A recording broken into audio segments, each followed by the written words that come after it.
অফিসে আমার প্রতি সবার নজর ছিল, শুধুমাত্র সহকর্মীরা নয়, বরং আমার বসও আমার দিকে বেশ নজর রেখেছিলেন। একদিন বস আমাকে তার কেবিনে ডেকে আমার সাথে জোর করে খারাপ কিছু করার চেষ্টা করেন। আমি সাহস করে বসকে দূরে ঠেলে দিয়ে কেবিন থেকে বের হয়ে আসি। বের হয়ে লিফটে উঠতেই বসও আমার পিছু নেন। হঠাৎ লিফটটি বন্ধ হয়ে যায়। আমাকে একা দেখে বস লিফটের মধ্যেই আমাকে। একদিন অবশেষে কুনাল বসের কাছে গিয়ে কিছু কথা বলার সাহস পেলাম। সেদিন রাতে নিজের মতো করে সাজগোজ করে তার ঘরের দিকে রওনা হলাম। ঘরে ঢুকে দেখি সে জানালার পাশে দাঁড়িয়ে বাইরে তাকিয়ে আছে। ধীরে ধীরে তার দিকে এগিয়ে গিয়ে পেছন থেকে হালকা করে স্পর্শ করি। কিছুক্ষণ এমনই দাঁড়িয়ে থাকলাম, আর সে আমার থেকে দূরে সরে গেল না। আমি বললাম, কুনাল, কেন এমন করে এড়িয়ে যাচ্ছ? তুমি কি জানো কতদিন ধরে তোমাকে নিয়ে আমি কত চিন্তা করছি? তোমার সামনে থাকলেও তুমি কেন এমন দূরে দূরে থাকছ? কথাগুলো বলতে বলতে আমার হাত তার কাঁধে স্পর্শ করে। সে ঘুরে তাকালো না, আর আমি মৃদু হাসি দিয়ে তাকে জড়িয়ে ধরলাম। যেন মুহূর্তটি থেমে গেল আমাদের জন্য। বন্ধুরা, আজকের গল্পটি অনেক বেশি স্পেশাল। আশা করছি তোমাদের ভালো লাগবে। আর প্লিজ ভিডিওটিতে একটা লাইক করে দেও। আমার বয়স 25 বছর। আমি অনেক সুন্দর আর আকর্ষণীয় ছিলাম। আমার নাম তানিয়া। শহরে আসার পর থেকেই আমি অনেক ছোট পোশাক পরে থাকি, যা আমাকে আরও আকর্ষণীয় করত। আমি আমার শরীরের অনেক যত্ন নিতাম। এত কিছুর করার পিছনে একটা কারণ হলো যেন আমি একটি ভালো চাকরি পাই। এই চাকরি পাওয়ার জন্য আমি ইচ্ছা করেই বসের গাড়ির সামনে যেতে চেয়েছিলাম, কারণ এতে আমার চাকরি পাওয়ার সম্ভাবনা ছিল। কিন্তু আমি জানতাম না যে এই চাকরির মূল্য আমাকে আমার সম্মান দিয়ে দিতে হবে। হালকা আঘাতের কারণে আমার হাঁটুতে সামান্য ব্যথা হয়েছিল, তবে সৌভাগ্যক্রমে বড় কোনো আঘাত পাইনি। বস আমাকে সাহায্য করে হাসপাতালে নিয়ে যান এবং প্রাথমিক চিকিৎসার ব্যবস্থা করেন। তিনি তখনও জানতেন না যে আমি তার কোম্পানিতে ইন্টারভিউ দিতে এসেছিলাম। এই আইডিয়াটা আমার এক বন্ধুর কাছ থেকে পেয়েছিলাম। সে আমার এই বসের কোম্পানিতে কাজ করে। বস আমার ঠিকানা জানতে চেয়েছিলেন এবং ক্ষতিপূরণের জন্য আমাকে কিছু আর্থিক সাহায্য করেছিলেন। শহরে আমার কোনো আত্মীয় ছিল না, এবং আমি চিরতরে আমার মামার বাড়ি ছেড়ে চলে এসেছিলাম, কারণ আমার মামি আমাকে অনেক কষ্ট দিয়েছিলেন। আমার এই পরিস্থিতির কথা বসকে জানাই এবং বলি যে এই শহরে আমার কেউ নেই, আমি এখানে চাকরির খোঁজে এসেছি। তখন বস বললেন, ঠিক আছে, আমি আমার বাড়িতে তোমার জন্য একটি রুমের ব্যবস্থা করতে পারি, এবং সুস্থ হয়ে উঠলে তোমাকে চাকরির একটা ব্যবস্থা করে দিব। বসের এই সহায়তার মাধ্যমে তিনি একজন ভালো মানুষ বলে মনে হচ্ছিলেন, এবং আমারও থাকার কোনো নির্দিষ্ট জায়গা ছিল না, তাই আমি তার প্রস্তাবটি মেনে নিলাম। তার নাম ছিল কুনাল। তার বাড়ি বড় হলেও তিনি একাই থাকতেন এবং বাড়িতে কয়েকজন কর্মচারী ছিল। বাড়িতে আসার পর খুব বেশি সময়ও হয়নি, তাই আমি শান্তভাবে তার দেওয়া ঘরটিতে চলে গেলাম। আচমকা ঘটে যাওয়া এই দুর্ঘটনাটি আমার জীবনে অদ্ভুত কিছু ঘটনা নিয়ে আসবে তা একদমই বুঝতে পারিনি। তবে এটুকু জানতাম যে এমন হঠাৎ করে কারো সাথে সাক্ষাৎ হওয়ার পেছনে কোনো না কোনো কারণ থাকে। যখন পর্যন্ত আমার পা পুরোপুরি সুস্থ হচ্ছিল না, কুনাল আমার প্রতি অনেক যত্ন নিয়েছিলেন। এই সময়ে জানতে পারলাম তিনি একজন সফল ব্যবসায়ী। কিছুদিনের মধ্যেই আমি পুরোপুরি সুস্থ হয়ে উঠলাম। সুস্থ হওয়ার পর ভাবলাম যে এবার আমাকে সেই বাড়ি ছেড়ে যেতে হবে। সেদিন কুনাল নিজেই আমাকে জিজ্ঞাসা করলেন যে আমি কবে চলে যাব। তখন আমি তার সামনে আবেগে ভেঙে পড়লাম। বললাম, আমার এখানে থাকার মতো কোনো জায়গা নেই এবং এখনো পর্যন্ত কোনো চাকরিও পাইনি। যেদিন আপনার গাড়ির সাথে আমার দুর্ঘটনা হয়েছিল সেদিন আমার একটি ইন্টারভিউ ছিল, যা এখন আমার হাতছাড়া হয়ে গেছে। আমার কান্না দেখে কুনাল আমাকে তার কোম্পানিতে একটি চাকরি দিলেন এবং তার বাংলোতে থাকার জন্য একটি রুমের ব্যবস্থা করলেন। তিনি বললেন, যতদিন না অন্য কোথাও থাকার ব্যবস্থা করছি ততদিন আমি এখানে থাকতে পারি। এত ভালো সুবিধা পাওয়ায় আমি সেই বাড়ি ছাড়তে চাইনি, কিন্তু কুনাল আমাকে অন্য কোথাও থাকার জন্য 1 মাস সময় দিয়েছিলেন। এবার থেকে আমার নতুন চাকরি শুরু হলো। অফিসে গিয়ে জানতে পারলাম যে কুনাল এর বাবা এখানকার বড় বস। সেদিন প্রথমবার তার সাথে আমার দেখা হওয়ার কথা ছিল অফিসে। আমি কেবিনে ঢুকতেই তিনি কিছুক্ষণ তাকিয়ে রইলেন এবং আমাকে বসতে বললেন। আমি নিজের পরিচয় দিলাম এবং তারপর কেবিন থেকে বের হতে যাব। তখন তিনি হঠাৎ করে আমার হাত দুটি ধরে ফেললেন এবং ছাড়তে চাইছিলেন না। তার এই ব্যবহারে আমি কিছুটা অবাক হয়ে গেলাম। কেন জানি না মনের ভিতর অনেক ভয় পেতে থাকলাম। চাকরির প্রথম দিনেই তিনি আমাকে 5-6 বার কেবিনে ডেকেছিলেন, যা আমার খুব একটা ভালো লাগছিল না। তবুও কিছু বলার সাহস পাইনি, কারণ কিছু বললে হয়তো চাকরিটা চলে যেত। সেদিন সন্ধ্যায় বাড়ি ফিরলে দেখি ছোট বস কুনাল বাড়িতে নেই। আমি বাড়ির পরিচারিকার কাছে বসের ব্যাপারে জানতে চাইলে সে জানান কুনাল এই বাড়িতে একাই থাকেন। তার এত ধন সম্পদ দেখে আমার চোখ যেন চকচক করছিল। আমার মনে অর্থের লোভ তৈরি হতে শুরু করে। রাতে ইচ্ছাকৃতভাবে ছোট পোশাক পরে কুনালের রুমে যাই। আমি সামান্য ল্যাংড়াতে হাঁটছিলাম, যা দেখে কুনাল এগিয়ে এসে জানতে চান কি হয়েছে। আমি বললাম, আমার পায়ে খুব ব্যথা হচ্ছে আর সহ্য করতে পারছি না। এই ব্যথা তার সেদিনের অ্যাক্সিডেন্ট এর কারণে হচ্ছে। কুনাল বস অনেক ভালো মনের মানুষ ছিল। আমি তার প্রেমে পড়ে গিয়েছিলাম, আর আমার ভিতরে টাকার লোভ কাজ করছিল। আমি বললাম, পায়ের ব্যথা সহ্য করতে পারছি না, তাই এখানে এসেছি। কুনাল আমার হাত ধরে আমাকে বিছানায় বসিয়ে দিল এবং আমার পায়ে ক্রিম লাগাতে শুরু করল। আমি ছোট পোশাক পরা ছিলাম, যা হাঁটুর উপরে পর্যন্ত ছিল। আমি কুনালের দিকে তাকিয়েছিলাম, আর সে মনোযোগ দিয়ে আমার পায়ে ক্রিম লাগাচ্ছিল। সে একবারও আমার দিকে তাকায়নি। জানি না কেন। আমি ধীরে ধীরে তার কাছে আসার চেষ্টা করছিলাম। তখনই সে বলল, আজ রাতে আমি বাইরে গেস্ট রুমে ঘুমাবো, তুমি এই ঘরে বিশ্রাম নাও। তার এই কথা শুনে আমি হতভম্ব হয়ে গেলাম। এক মুহূর্তে যেন সব থেমে গেল। কুনাল শুধু আমার পায়ে ব্যথার ক্রিম লাগিয়ে কিছুক্ষণ পর রুম থেকে বেরিয়ে গেল। কিন্তু এত সহজে হাল ছাড়ার মতো আমি নই। আমি জানতাম কিভাবে নিজের উদ্দেশ্য পূরণ করতে হবে, তাই আমার চেষ্টা চালিয়ে গেলাম। পরের দিন আমি ঠিক সময়ে অফিসে পৌঁছালাম, যদিও কুনাল আমাকে তাদের বাড়িতে থাকার সুযোগ দিয়েছিল। অফিসের পথে আমরা আলাদা আলাদা যেতাম। অফিসে ঢুকে লিফটের সামনে এসে দেখি বড় বসও সেখানে দাঁড়িয়ে আছেন। তিনি কুনালের বাবা। লিফটে ওঠার পর তিনি আমাকে আন্তরিকতার সঙ্গে শুভ সকাল জানালেন এবং এক মুহূর্তের জন্য বন্ধুত্বপূর্ণ ভঙ্গিতে কাঁধে হাত রাখলেন। এরপর আচমকা তার হাতের অবস্থান একটু অস্বস্তিকর মনে হল, যদিও তিনি কিছু বলেননি। অফিস ছিল ৫ম তলায়, আর লিফটের দরজা খোলার জন্য আমরা তখন অপেক্ষা করছিলাম। লিফট আমাদের গন্তব্যে পৌঁছানোর আগেই হঠাৎ বন্ধ হয়ে গেল। সিকিউরিটিতে ফোন করার বদলে বড় বস আমাকে নিজের দিকে টেনে নিলেন। আমি বললাম, আপনি কি করছেন? যা কিছু করছেন সবকিছু ক্যামেরায় ধরা পড়ছে। তিনি হাসলেন এবং বললেন, এই কোম্পানি, এই ক্যামেরা, সবকিছু আমার নিয়ন্ত্রণে। এই ফুটেজ কিভাবে ব্যবহার করতে হবে তা আমি ভালোই জানি। এরপর তিনি বললেন, তানিয়া, তুমি খুব সুন্দরী। এত সুন্দর মেয়ে আগে এই কোম্পানিতে দেখিনি। তোমার চাকরিটা কিভাবে পেয়েছ সেটা আমি জানি, কিন্তু এই চাকরি ধরে রাখতে চাইলে আমাকে ভালো রাখতে হবে। তার এই ধরনের কথা শুনে আমার মনে অনেক কষ্ট পেলাম। বসের বয়স প্রায় ৬০ হবে, কিন্তু তিনি তার বয়সকে মানতে রাজি নন। তিনি আরও বললেন, যদি দ্রুত ধনী হতে চাও তবে এটাই সঠিক পথ। আমারও আর্থিক সচ্ছলতা অর্জনের ইচ্ছা ছিল, তবে এভাবে নয়। তার কাছাকাছি আসতে আমার অস্বস্তি হচ্ছিল। তিনি নিজের হাত থেকে ব্যাগটা নিচে রেখে আমাকে আরও শক্ত করে ধরলেন।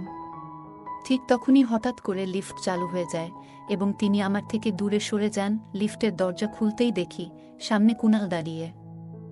সে জিজ্ঞাসা করল, তানিয়া, তুমি ঠিক আছো তো? আমি মাথা নেড়ে তাকে আশ্বস্ত করলাম এবং লিফট থেকে বেরিয়ে এলাম। বাইরে এসে নিজের ডেস্কে গিয়ে প্রথমেই ২ গ্লাস পানি খেলাম, কারণ লিফটে যা ঘটেছিল তাতে আমি বেশ ঘাবড়ে গিয়েছিলাম। শহরে একা এসে নিজের দায়িত্বে এখানে থাকার সিদ্ধান্ত নিয়েছিলাম, তাই জানতাম যে এমন পরিস্থিতিরও মুখোমুখি হতে পারে। একজন একা মেয়ের জন্য এই পথটা একেবারেই সহজ নয়। চাকরির দ্বিতীয় দিনেই কোম্পানির বড় বস আমার সাথে এমন অনাকাঙ্ক্ষিত আচরণ করার চেষ্টা করেছিলেন। কষ্টে নিজেকে সামলে নিলাম। আজ অফিসে আমার এক সহকর্মী আমাকে জানালো যে কুনাল এবং বড় সাহেবের মধ্যে ঘনিষ্ঠ সম্পর্ক রয়েছে। কুনাল আসলে বড় সাহেবের ছেলে এবং কিছুদিন আগে প্রথমে আমি তাদের লিফটে একসঙ্গে দেখেছিলাম, কিন্তু তারা এমনভাবে আচরণ করছিলেন যেন একে অপরকে চিনেন না। কুনাল একাই থাকতেন, হয়তো তার বাবার কিছু খারাপ দৃষ্টিভঙ্গির কথা জানতেন বলেই দূরে থাকার সিদ্ধান্ত নিয়েছিলেন। আমি তাদের ব্যক্তিগত বিষয়ে জড়াতে চাইনি। আজ পুরো দিন বড় বস আমাকে কেবিনে ডাকেননি, যা আমার জন্য একটু অদ্ভুত লেগেছে। কুনালের বয়স অনুযায়ী যে জিনিসগুলি তারই উপভোগ করার কথা, সেগুলো তার বাবা এই বয়সে করতে চাইছিলেন। আমি মূলত কুনালের মনোযোগ পাওয়ার চেষ্টা করছিলাম, কারণ তাকে আমার লক্ষ্য হিসেবে ধরেছিলাম। তার বয়স প্রায় ৩৫ বছর বয়স হলেও তার মধ্যে এক ধরনের উজ্জীবিত চেতনা ছিল যা বারবার আমাকে তার দিকে টানছিল। সেদিন রাতে আমি ইচ্ছাকৃতভাবে তাকে আমার ঘরে ডেকে স্কার্টের হুক লাগানোর জন্য বলি। তখন তার হাতের সামান্য স্পর্শ অনুভব করেছিলাম। হুক লাগানোর পর কুনাল দ্রুত রুম থেকে বেরিয়ে যান। সে দিন দিন আমার কাছ থেকে দূরে সরে থাকতে শুরু করছিল। জানি না কেন আমি তাকে আমার মনের কথাগুলো বুঝাতে পারছি না। কিছুক্ষণ পর আমি প্রস্তুত হয়ে তার ঘরে যাই, কিন্তু তাকে সেখানে খুঁজে পেলাম না। সেদিন আমি তার জন্য অনেক সুন্দর করে সেজেছিলাম, যে কেউ আমাক দেখলে অবাক হয়ে যেত। পুরো বাড়িতে খোঁজাখুঁজি করেও তার সন্ধান পেলাম না। তখন বাড়ির কাজের লোকের কাছে জিজ্ঞাসা করলাম তিনি কোথায় আছেন। তারা জানালেন যে কুনাল কোনো কাজের জন্য বাইরে গিয়েছেন। কুনালের জন্য অপেক্ষা করতে করতে অবশেষে আমি নিজের ঘরে গিয়ে ঘুমিয়ে পড়লাম। এভাবে কেটে গেল কয়েকদিন। প্রতিদিন রাতে আমি পরিপাটি হয়ে কুনালের ঘরে যেতাম, কিন্তু কখনোই তাকে সেখানে খুঁজে পেতাম না। রাতে সে কোথায় যেত তা আমার বুঝে আসছিল না। এত সুন্দরী ও আকর্ষণীয় মেয়ে তার সামনে থাকার পরও সে কেন আমার প্রতি আকর্ষণ বোধ করছিল না, এ নিয়ে আমার মনে কৌতূহল তৈরি হয়েছিল। একদিন অবশেষে তার কাছে গিয়ে কিছু কথা বলার সাহস পেলাম। সেদিন রাতে নিজের মতো করে সাজগোজ করে তার ঘরের দিকে রওনা হলাম। ঘরে ঢুকে দেখি সে জানালার পাশে দাঁড়িয়ে বাইরে তাকিয়ে আছে। ধীরে ধীরে তার দিকে এগিয়ে গিয়ে পেছন থেকে হালকা করে স্পর্শ করি। কিছুক্ষণ এমনই দাঁড়িয়ে থাকলাম, আর সে আমার থেকে দূরে সরে গেল না। আমি বললাম, কুনাল, কেন এমন করে এড়িয়ে যাচ্ছ? তুমি কি জানো কতদিন ধরে তোমাকে নিয়ে আমি কত চিন্তা করছি? তোমার সামনে থাকলেও তুমি কেন এমন দূরে দূরে থাকছ? কথাগুলো বলতে বলতে আমার হাত তার কাঁধে স্পর্শ করে। সে ঘুরে তাকালো না, আর আমি মৃদু হাসি দিয়ে তাকে জড়িয়ে ধরলাম। সে আমায় আলতো করে নিজের বাহুতে টেনে নিল, যেন মুহূর্তটি থেমে গেল আমাদের জন্য। ধীরে ধীরে আমাকে নিয়ে বিছানার কাছে নিয়ে এলো। আমি বিছানার একপাশে বসতেই আমার হাত হঠাৎ করে পাশে রাখা একটি বোতামে পড়ল। বোতাম চাপা মাত্রই ঘরের আলো হঠাৎই উজ্জ্বল হয়ে উঠল, আর এক তীব্র শব্দ কানে এলো। চমকে উঠে সামনে তাকিয়ে দেখি যে মানুষটিকে এতক্ষণ ধরে আমি আমার সঙ্গী মনে করছিলাম, সে আসলে অন্য কেউ। সামনে দাঁড়িয়ে থাকা ব্যক্তি প্রায় 60 বছরের বৃদ্ধ, যার শরীরে আমার কুনালের পোশাক। আমি তাড়াতাড়ি দূরে সরে এসে বললাম, এটা আপনি কি করছেন? আমি আপনার ছেলের কাছে এর অভিযোগ করব। তিনি হেসে বললেন, তোমাকে যা প্রয়োজন তাই দিতে এসেছি। তোমার চাওয়া সুখ তোমার কুনাল তা দিতে পারবে না। তার অভ্যাসই এমন, সে শুধু মানুষের মন ভাঙে। তার কথা শুনে আমি বেশ অবাক হয়ে গেলাম। বললাম, আপনি যে ধরনের সুখের কথা বলছেন তা সম্ভব নয়, কারণ আমি আপনার ছেলেকে সত্যিই ভালোবাসি। তিনি একটু হেসে বললেন, ভালোবাসা? আর তা ওর জন্য? ও তোমার অনুভূতির মূল্য কোনোদিনও দেবে না। আমি দেখছি গত কয়েকদিন ধরে তুমি তার কাছে যাওয়ার চেষ্টা করছো, কিন্তু তুমি কি জানো সে প্রতিদিন রাতে কোথায় যায়? এটা জানলে তোমার এই ভালোবাসার অনুভূতি হয়তো বদলে যাবে। আমি তার কথা শুনে অবাক হয়ে গেলাম। তোমাকে আমার কাছেই আসতে হবে, তবে চিন্তা করো না, তিনি বললেন, আমি তোমাকে গ্রহণ করব ততক্ষণে, যতক্ষণ তুমি নিজে থেকে আসতে চাও। এরপর তিনি আমার কাছে এসে আমার হাত ধরলেন। আমি নিজেকে সরিয়ে নিতে চেষ্টা করলাম। তখন তিনি বললেন, ভয় পেজো না, আমি তোমার উপর কোনো জোর খাটাবো না। যেমনভাবে এসেছ ঠিক তেমনই এখান থেকে চলে যেতে পারবে। তবে আমি নিশ্চিত 1 ঘন্টা পর তুমি নিজেই আমার কাছে ফিরে আসবে, কারণ যেটা তুমি খুঁজছ সেই স্বাচ্ছন্দ্য আমার কাছেই আছে। হ্যাঁ, আমার বয়স বেশি, যা কিছু তুমি চাও সবকিছু তোমার চোখের সামনেই আছে। এ কথা বলে তিনি আমার হাত ধরে আমাকে ঘরের বাইরে নিয়ে গেলেন। তারপর আমাকে তার গাড়িতে বসালেন এবং নিয়ে চললেন এক হাসপাতালে। কেন সেখানে যাচ্ছি সেটা আমি বুঝতে পারলাম না। হাসপাতালের দরজায় পৌঁছাতেই আমরা লিফটের দিকে এগোলাম। লিফট খুলতেই দেখি সামনে দাঁড়িয়ে আছে কুনাল। সে তখন নিরাপত্তার পোশাক পরে রাতের শিফটে হাসপাতালের নিরাপত্তা রক্ষীর কাজ করছে। তাকে এই অবস্থায় দেখে আমি একেবারে হতভম্ব হয়ে গেলাম। মনের গভীরে আঘাত পেলাম, কারণ আমার বিশ্বাস ভেঙে পড়ছিল। আমি সেখান থেকে মাথা নিচু করে বেরিয়ে এলাম। তখন বড় সাহেব হেসে বললেন, এই তো তোমার সেই অর্থশালী কুনাল, যে রাতের বেলায় নিরাপত্তার দায়িত্ব পালন করে। ধীরে ধীরে আমার মনের ভেতর থেকে কুনালের প্রতি আসক্তি কমতে শুরু করল। লিফটের সামনে দাঁড়িয়ে আমার ভেতরে এক ধরনের তিক্ততা আর ক্রোধ জমতে শুরু করল। বড় সাহেব বলল, এই কারণেই আমি এই অবহেলিত ছেলেটির সঙ্গে এক ছাদের নিচে থাকি না। তিনি বললেন, কারণ সে কেবল একজন সাধারণ নিরাপত্তারক্ষীর কাজ করে। ঠিক তখনই কুনা সেখানে এলো। সে আমাকে দেখে বিস্ময়ে বলল, তুমি এখানে কেমন করে এলে তানিয়া? আমি জিজ্ঞাসা করলাম, তুমি কি না একটি কোম্পানির মালিক? তবুও তুমি কেন এমন কাজ করছো? কুনাল শান্ত গলায় বলল, তোমাকে ব্যাখ্যা দেওয়ার প্রয়োজন নেই। তবে সত্যি হল, গত কিছুদিন ধরে আমার এবং আমার বাড়ির সঙ্গে তোমার কিছু সম্পর্ক তৈরি হতে চলেছে। হ্যাঁ, আমি একটি কোম্পানির মালিক, কিন্তু তোমার মনে হয়তো প্রশ্ন উঠছে কেন আমি রাতের বেলায় নিরাপত্তার কাজ করি এবং আমার বাবা আর আমি কেন পরস্পরের সঙ্গে কথা বলি না। তার আসল কারণ হলো, একটি বছর আগে আমি এই হাসপাতালের লিফটে আমার স্ত্রী ও শিশুকে হারিয়েছিলাম। সে নীরবে একটু থামল, তারপর বলল, আমার স্ত্রী তখন গর্ভাবস্থার 9ম মাসে ছিল। তাকে ডেলিভারির জন্য এই হাসপাতালেই এনেছিলাম। প্রসব ওয়ার্ড ছিল 4র্থ তলায়। কিন্তু লিফট হঠাৎ করে 2য় তলায় আটকে যায়। সেই সময় লিফটে শুধু আমরা দুজনই ছিলাম। আমার স্ত্রী তীব্র ব্যথায় কাতরাচ্ছিল। আমি বারবার নিরাপত্তার জন্য সাহায্য চেয়েছিলাম, কিন্তু কিছুই কাজ করছিল না। পুরো 2 ঘন্টা পর লিফট মেরামত করা হয়েছিল, কিন্তু ততক্ষণে সেদিন আমার চোখের সামনে আমার স্ত্রী এবং আমাদের অনাগত সন্তান প্রাণ হারায়। সেই মর্মান্তিক ঘটনার পর থেকে আমি শপথ নিয়েছি, আর কোনো নারী যেন এমন পরিস্থিতির শিকার না হন। তাই প্রতিদিন রাতে আমি এখানে লিফট গার্ড হিসেবে কাজ করি এবং সারা রাত লিফটে পাহারায় থাকি। সেদিন কিছু মুহূর্তের দেরিতে সাহায্য না পাওয়ার কারণে আমি আমার জীবনের 2টি মূল্যবান মানুষকে হারিয়েছি। কুনাল শান্ত স্বরে বলল, আমার বাবা আমার এই কাজ একেবারেই পছন্দ করেন না, এজন্যই আমাদের মধ্যে দূরত্ব সৃষ্টি হয়েছে। বাবা চান আমি এসব ভুলে যাই, কিন্তু এমন কিছু ভুলে যাওয়া এতটা সহজ নয়, কারণ এর সঙ্গে আমার গভীর আবেগ জড়িয়ে আছে। কুনাল এর এই কথা শুনে আমার চোখে অশ্রু চলে এলো।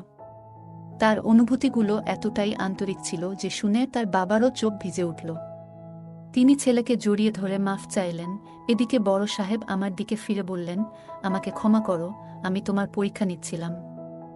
তুমি কিন্তু কুনালের প্রতি শুধু তার অর্থের জন্য আকৃষ্ট হয়েছিলে। তুমি ইচ্ছাকৃতভাবে তার গাড়ির সামনে এসে তাকে বাধ্য করেছিলে তোমার সাহায্য করতে। কিন্তু একটা বছর আগে কুনালের জীবনে যা ঘটেছে, তারপর থেকে সে খুবই সংবেদনশীল হয়ে উঠেছে। সে সবসময় যে কোনো নারীর সাহায্যে প্রস্তুত থাকে। তুমি যে কাজটা করছিলে সেটা ভুল ছিল, তাই তোমার প্রতি কিছুটা কঠোর হতে বাধ্য হয়েছিলাম, বড় সাহেব বললেন। তার এই কথাগুলো শুনে আমার ভুলটা স্পষ্ট হয়ে গেল। আমি কুনাল এবং তার বাবার কাছে ক্ষমা চাইলাম। সত্যি বলতে, আমি ভাবছিলাম কুনালের সাথে বিয়ে করে তার সম্পত্তি নিয়ে আরামে জীবন কাটাবো। তবে কুনাল সম্পূর্ণ ভিন্ন ধরনের একজন মানুষ, একজন সংবেদনশীল মানুষ, যিনি বড় একটি কোম্পানির মালিক হয়েও নিরাপত্তা রক্ষার কাজ করছেন, কারণ এই কাজের সঙ্গে তার আবেগ জড়িয়ে আছে। সেদিন আমার উপলব্ধি হল, টাকার থেকেও বেশি গুরুত্বপূর্ণ হল মানুষের প্রতি মানুষের অনুভূতি। টাকা তো উপার্জন করা যায়, কিন্তু একবার প্রিয়জনকে হারালে তাদের আর ফিরে পাওয়া যায় না। তাই টাকার চাইতে আমাদের কাছের মানুষদের মূল্য দেয়া প্রয়োজন। অর্থ থাকলেই যে জীবনে সুখ থাকবে এমনটা নয়।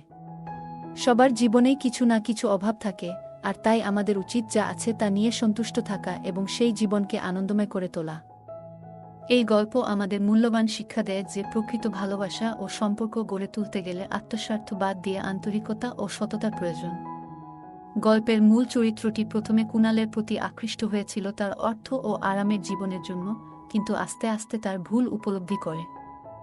সে বুঝতে পারে কুনাল শুধুমাত্র একজন ধনী ব্যক্তি নয়, বরং একজন সংবেদনশীল মানুষ, যার জীবনে গভীর মানসিক আঘাত রয়েছে এবং যিনি নিজের জীবনকেও মানবিক সেবার জন্য উৎসর্গ করতে ইচ্ছুক। বড় সাহেবের কথায় বোঝা যায় তিনি মূল চরিত্রের উদ্দেশ্য যাচাই করতে চেয়েছিলেন। এমন আচরণের মাধ্যমে তিনি তাকে বুঝিয়ে দেন যে কাউকে স্বার্থের জন্য ব্যবহার করা ঠিক নয়। একজন মানুষের প্রকৃত মূল্য তার সম্পত্তি বা সামাজিক অবস্থান দিয়ে বিচার করা উচিত নয়, বরং তাকে বিচার করা উচিত তার মানবিক গুণাবলী ও অনুভূতির গভীরতা দিয়ে। গল্পটি আমাদের আরও শিক্ষা দেয় যে সঠিক উদ্দেশ্য নিয়ে মানুষের সঙ্গে সম্পর্ক তৈরি করা উচিত, যাতে সম্পর্কটি দীর্ঘস্থায়ী এবং মূল্যবান হয়। শুধু সুবিধা পাওয়ার জন্য সম্পর্ক গড়ে তোলা শেষমেশ নিজের ক্ষতি ডেকে আনতে পারে। মূল চরিত্রটি যখন নিজের ভুল বুঝতে পারে এবং কুনাল ও তার বাবার কাছে ক্ষমা প্রার্থনা করে। তখন সে তার নিজের আত্মপর্যালোচনা করে, যা ব্যক্তিত্বের উন্নতির জন্য অত্যন্ত প্রয়োজনীয়। বন্ধুরা, যদি এই গল্পটি ভালো লেগে থাকে তাহলে দয়া করে ভিডিওটি লাইক করুন এবং আমাদের চ্যানেলটি সাবস্ক্রাইব করুন। পাশে থাকা বেল আইকনটি প্রেস করুন, যাতে করে আমরা যখনই নতুন ভিডিও আপলোড করি তার নোটিফিকেশন সবার আগে আপনার কাছে পৌঁছে যায়। ধন্যবাদ, দেখা হবে আমাদের পরবর্তী ভিডিওতে।